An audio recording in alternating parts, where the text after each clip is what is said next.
Hey everyone. So right now we're going to review the PowerPoint on Chapter 19. And Chapter 19 is writing about poetic language. Now, it's not as if poetry truly has its own language. The language that we're referring to here can be used in prose, short stories, novels, can be used in drama, in plays. But we refer to it as poetic language because it is the language that is so prevalent in poetry. Poets rely on this type of language heavily as they write. So we're going to take a look at the difference between connotation and denotation. We're going to look at figures of speech like metaphors, similes, and personification. We're going to talk a little bit about imagery and symbolism, and we are going to look at ways to analyze the language of a poem. Alright, so first, connotation and denotation. So many single words, individual words, can carry a rich load of meaning, both denotative and connotative. So the denotation of a word is the definition that you would find in the dictionary.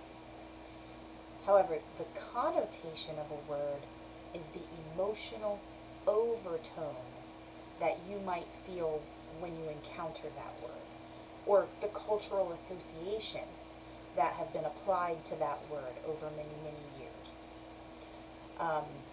I can give, like the color white. If you look in the dictionary at the word white,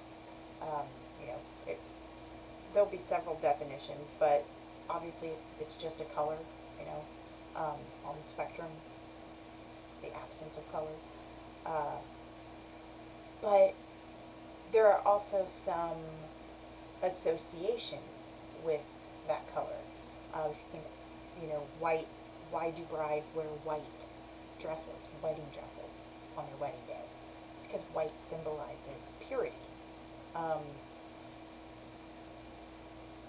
The color red, right? It's just a color if you look it up in the dictionary. But we associate different things with the color red. Sometimes the color red can be, can connote anger, right? Sometimes red might give us a feeling of love and passion. So, and sometimes red can also give us the feeling of something being hot or dangerous, right? So, all of those additional meanings that we connect to the color red have nothing to do with the dictionary definition. Those are feelings and associations that we have attached to that word through cultural influences. But those are very important to think about when you come across words that carry a lot of associations with it, or a word that makes you stop and wonder about the situation or about a person's feelings or intentions. And if you think back to the poem we read, My Papa's Waltz, and how many of you, many people in general,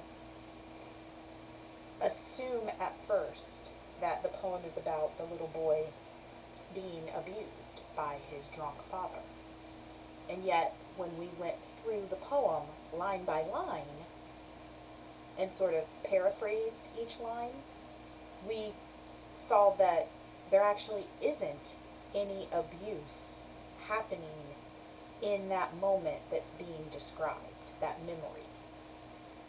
But there's so much language, there's so many word choices that are included in the poem that it's no wonder we assume abuse at first.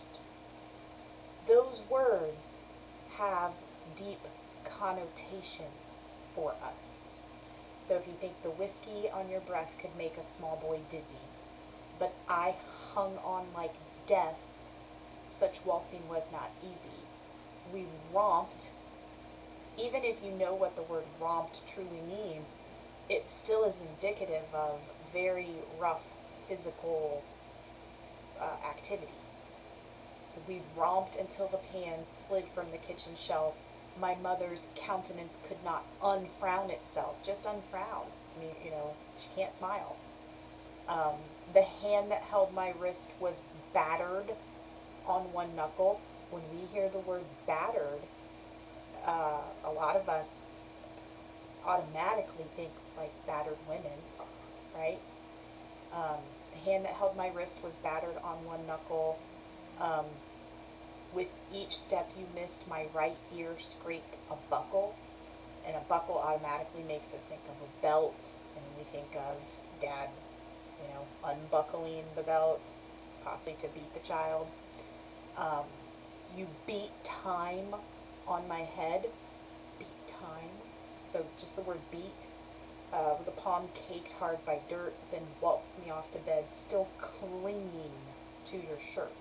Almost like clinging to life, right? So there are a ton of words in that poem that have a dictionary definition, but then also have this connotation, these associations that we bring to the poem. And any good poet would know that. It is not by mistake. Poets choose their words so carefully. They will labor and debate over one single word for a long time to make sure they've chosen the perfect word. So it is no mistake that those words were in that poem. And that's where the tension comes from in the poem, is looking at sort of the literal definition of what's happening, but then adding in all of these contradictory connotations that we associate with a good bit of the language. And that's very purposeful. So you want to think about words that you come across and what we associate with those words, and if that association is meant to enhance our understanding of the poem, right? Then we have figures of speech, and the first figure of speech we're going to talk about are similes.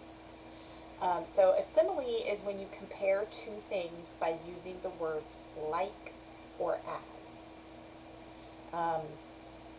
Read another poem, the Wilfred Owen poem Dulce et Decorum Est, and there are quite a few similes used in a couple sections of that poem. He refers to men like old beggars under sacks, coughing like hags, floundering like a man in fire or lime, his hanging face like a devil's sick of sin. So the the soldiers are compared to beggars under sacks. They were like old beggars under sacks. The man was, or they were all coughing like hags.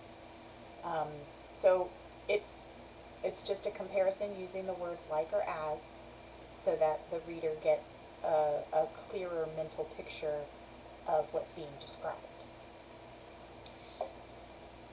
On slide 5, there is a link to a very famous poem that uses a lot of similes, and it is Harlem by Langston Hughes. So if you click and open the link, it will open up a page in your web browser, and you can switch back and forth between your web browser and the PowerPoint.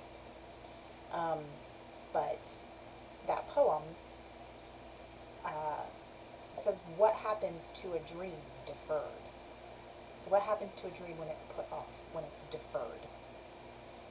Does it dry up like a raisin in the sun? or fester like a sore and then run? Does it stink like rotten meat, or crust and sugar over like a syrupy sweet? Maybe it just sags like a heavy load, or does it explode? So, speaker is asking us, what happens to a dream when it keeps getting put off, when it keeps getting deferred? And he gives us 6 possible answers. Out of those 6 possible answers, 5 of them use a simile to help us envision it better. So you've got, does it dry up like a raisin in the sun? So if that dream gets put off for too long, does it just dry up and shrivel like a raisin?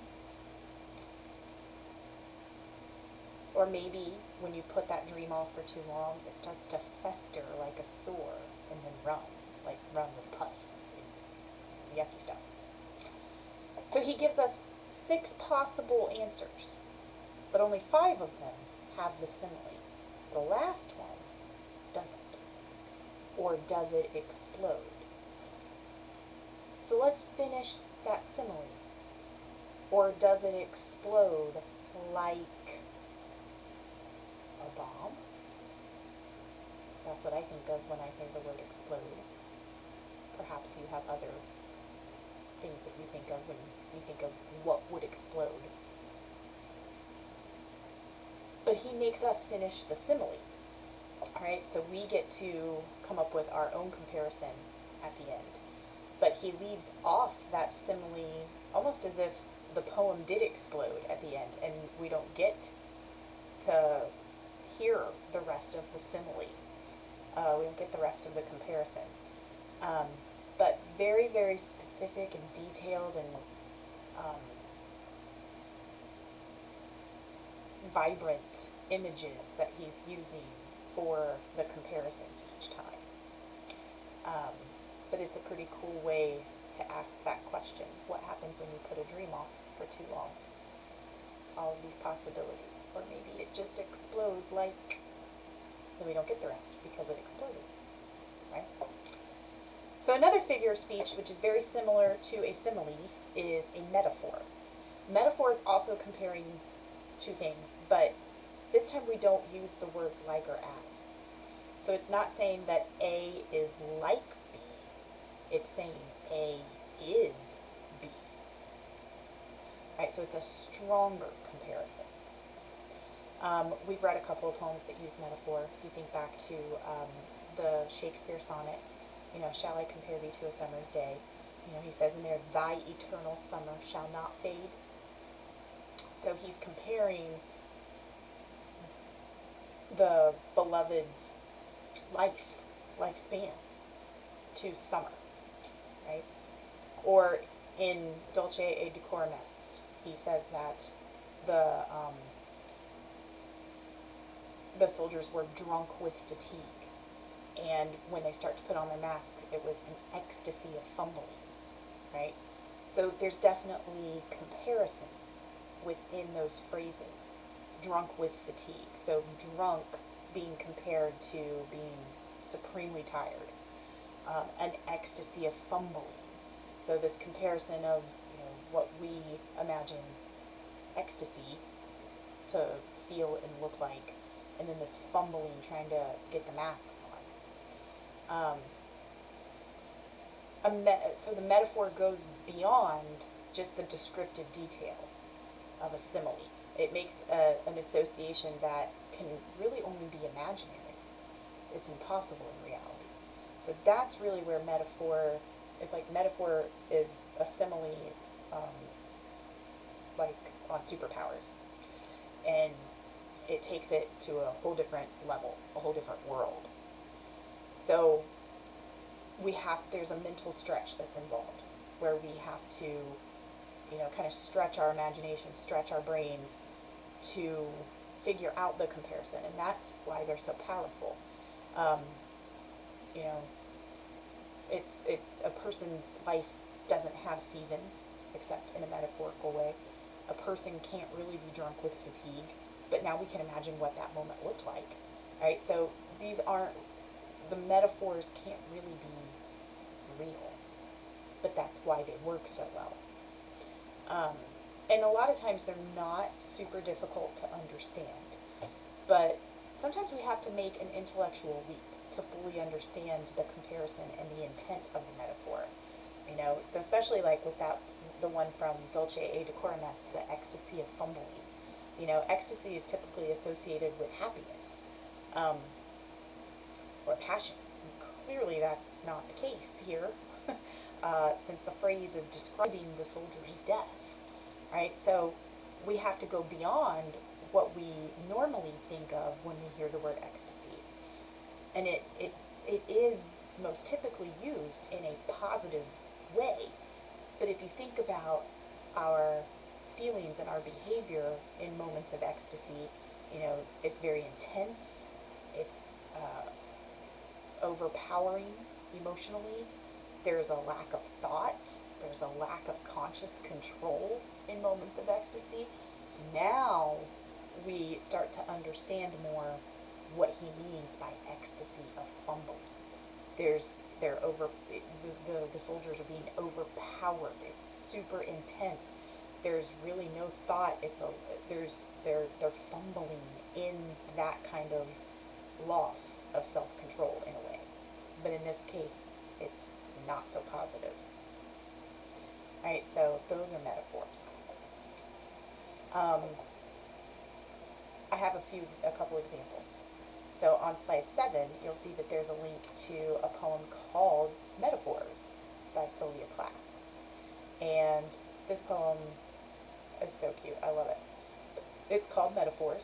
It says, I'm a riddle in 9 syllables, an elephant, a ponderous house, a melon strolling on 2 tendrils, oh red fruit, ivory, fine timbers, this loaf's big with its yeasty rising, money's new minted in this fat purse. I'm a means, a stage, a cow and calf. I've eaten a bag of green apples, boarded the train, there's no getting off. So the title tells us that the rest of the poem, that it's all metaphors. These are all metaphors. But what are they all metaphors of? What is the comparison here? Well, let's take a look at the first line. I'm a riddle in 9 syllables. Okay, 9. 9 syllables. And if you go through every line has 9 syllables. Furthermore, there are 9 lines to the poem. The title, Metaphors, has 9 letters in it.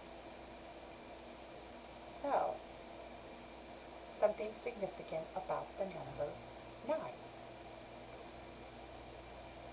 So go back through at least the first few lines, thinking about what we would associate 9 with that might have something to do with an elephant, a ponderous house, meaning a big house, a melon strolling on 2 tendrils. So it is a metaphor for pregnancy. And clearly in the first few lines she's talking about how she looks and how big she is, right? But then it kind of shifts. This loaf's big with its yeasty rising. Imagine yeast rising, making a loaf of bread get bigger as it bakes. Money's new mintage in this fat purse. So the belly is the fat purse. Money is new minted, meaning newly made, right? A mint is where they make money. So if it's new minted, it's new money, and the baby is the money, right? The baby is what is valued. And then she follows that up with, I'm a means. I'm just a means to an end. I'm just a stage. I'm a cow and calf. But what everybody really wants is the baby. I'm just a means to an end. I'm just the vessel. I've eaten a bag of green apples. Not going to settle well with anyone, probably. even make you throw up, make you sick, make you nauseous. Boarded the train, there's no getting off. Like, there's no turning back, right? So, I love the play on the metaphors and how the poem is so precisely crafted to highlight that number 9 and then reveal all the different things that she's feeling at that moment. They are all, it's just a 9 lines of metaphors for pregnancy. And then there is the next one on slide 8, another very famous poem that relies heavily on metaphor, and that would be Caged Bird by Maya Angelou. A free bird leaps on the back of the wind and floats downstream till the current ends, and dips his wing in the orange sun rays and dares to claim the sky. But a bird that stalks down his narrow cage can seldom see through his bars of rage. His wings are clipped and his feet are tied, so he opens his throat to sing.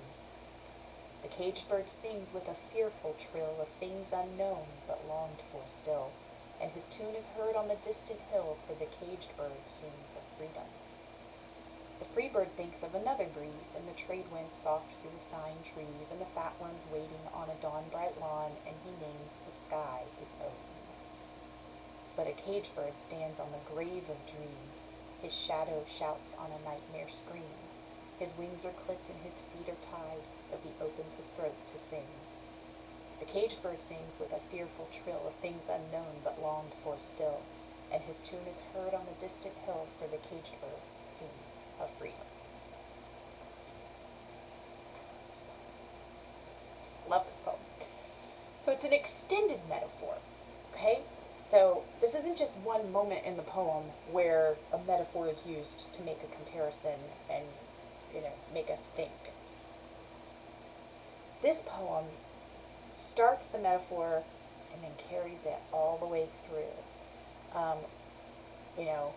It isn't just a one and done. It goes from beginning to end throughout the entire poem. So we can clearly see the comparison of the free bird and the caged bird. Like, those are clearly being compared. But the extended metaphor is what both birds are metaphors of. And it doesn't take a huge leap to understand that, the free bird is the one that has never been enslaved, and the caged bird is the one who has been enslaved. And the idea of freedom and slavery, and just what the free bird takes for granted and what the caged bird understands on a deeper level, yet has never been free. So the metaphor goes from start to finish. You'll find that a lot, actually. One place you might actually find it that would be a bit surprising, perhaps, is in song lyrics. So pay attention to metaphors in song lyrics. And pay attention to songs that carry the metaphor from beginning to end, because there are a lot of them. The next figure of speech we're going to talk about is personification. And this is when you give human characteristics to things that are not human. Animals, objects, feelings, abstract concepts. Alright, so the link there on slide 9 takes you to an Emily Dickinson poem called Because I Could Not Stop for Death. It's a great example of personification. Giving human characteristics to something that is not human. So, because I could not stop for death, he kindly stopped for me. The carriage held but just ourselves and immortality. We slowly drove, he knew no haste, and I had put away my labor and my leisure too for his civility. We passed the school where children strove at recess in the rain. We passed the fields of gazing grain. We passed the setting sun. Or rather, he passed us. The dews drew quivering and chill, for only gossamer my gown, my tippet only tool. We paused before a house that seemed a swelling of the ground. The roof was scarcely visible, the cornice in the ground. Since then 'tis centuries, and yet feels shorter than the day I first surmised the horses' heads were toward eternity. So she has personified death, almost like the Grim Reaper, and death has come for her.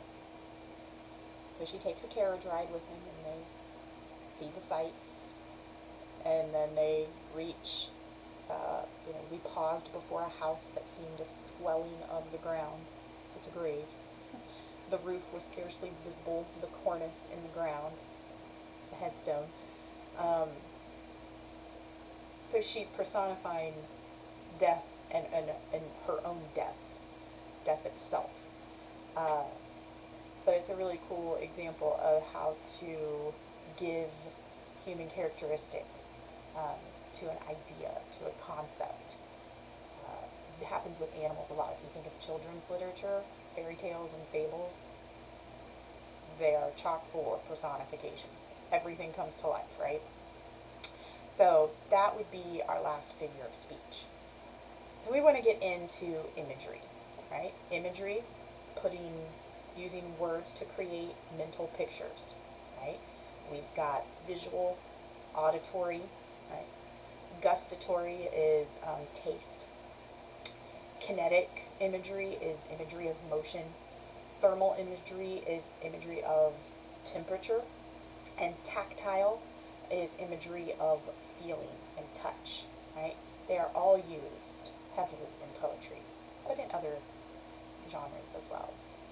So using imagery helps enrich our pleasure in reading. It helps us visualize, right? If they are repeated, or if they stand out in some way, then the imagery might be a significant component to the theme of the piece you're reading. If they are repeated enough times, they become what we call a motif. It's a pattern of imagery, and it's going to highlight some element of the poem. Right? So on slide 12, we have another example of a poem, and it is Water Picture by May Swenson. So, in the pond in the park, all things are doubled. Long buildings hang and wriggle gently. Chimneys are bent legs bouncing on clouds below. A flag wags like a fish hook down there in the sky. The arched stone bridge is an eye, with underlid in the water. In its lens dip crinkled heads with hats that don't fall off. Dogs go by, barking on their backs.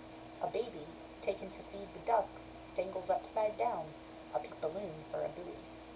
Treetops deploy a haze of cherry bloom for roots, where birds coast belly up in the glass bowl of a hill.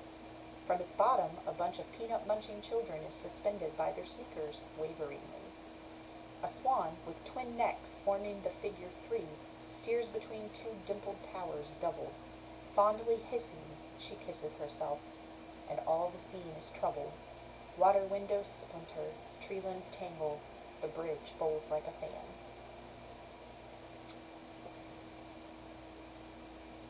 So, you can imagine what all of that looks like. She's looking at like a lake or a pond and seeing the reflections of everything. That's why everything's upside down and these wonky images that she's describing. And then the swan kisses her own reflection, so she dips her head into the water and everything ripples and all this weird like post-modern Salvador Dali stuff happens. Everything kind of melts and goes away. There's nothing, too deep or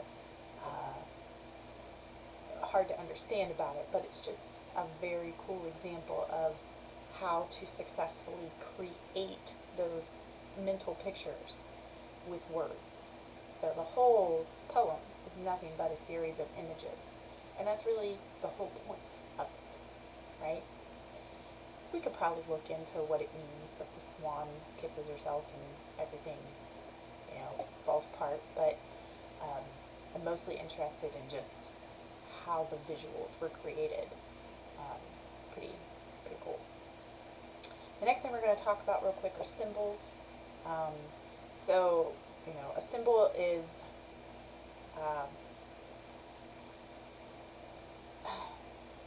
something that means more than just itself,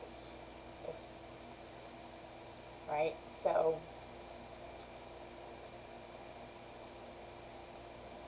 it's an image that is repeated and then gathers significant meaning. And it seems to stand for something more than itself. That is a symbol. We have a lot of common symbols in our culture. We've talked about colors. Eagle is a symbol of freedom. The owl is a symbol of wisdom. The dove is a symbol of peace. The snake is a symbol of evil. Springtime is a symbol of new beginnings and rebirth. Symbols where we should be pretty familiar with how they operate. But there's one last poem to read here.